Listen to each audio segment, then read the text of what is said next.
Hey y'all, so recently, as last week Wednesday, as you guys know, the Milwaukee Bucks decided to sit out of their playoff game against Orlando Magic in the wake of the shooting of an unarmed black man in the city of Kenosha, Wisconsin.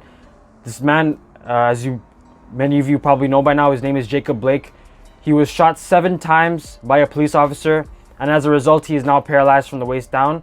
So in light of this tragic shooting of another unarmed black man by the hands of law enforcement, the Milwaukee Bucks decided to sit out.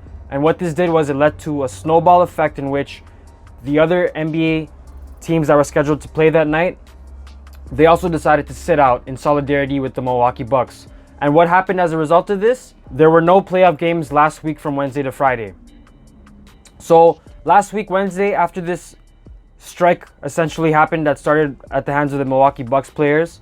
After the strike happened, the NBA players and the owners, they had a meeting. And this was a very tense meeting for what I hear. There was various factions.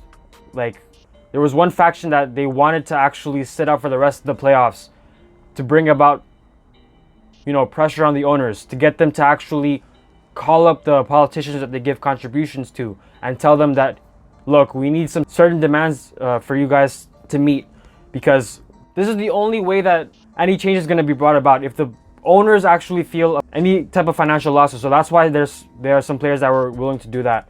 But there were also some players too that they weren't really sure on what they wanted to do. And apparently even LeBron James and some of the other top players, they left this meeting abruptly because it was just all over the place. There was no consensus on what people wanted to do. So after that meeting on Wednesday night, LeBron, Chris Paul, who is the leader of the Players Association in the NBA, they got on the phone with former President Barack Obama. And guys, get this.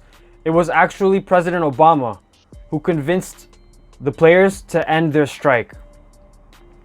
Now, this is such an interesting development to me because this is just another example of Obama being an obstacle to the progress that he always talks about in his very flowery speeches. He said that they should use their leverage and their platform to create a social justice campaign with the league. So this is what really ended up happening. The players and the league, they got together and they created a social justice initiative. And what this is basically going to do, it's a half measure in case you guys didn't know, but what it's going to do is it's going to have commercials run during the NBA playoff games that encourages people to vote, to engage in civic engagement and things of that nature. They're also gonna be continuing to have the different teams use their arenas as voting stations, basically. So that's really what came about after these few days of striking, but at the hands of NBA players. And in case you forgot, there were no games that were played from last week Wednesday to Friday because of this strike in the wake of this tragic shooting of Jacob Blake, who is now paralyzed. And as always, thank you again for watching. If you like what you see here and you want to see more, make sure to hit that like button, hit that subscribe button, hit on the bell so you never miss a notification, and I'll see you guys next time. Peace.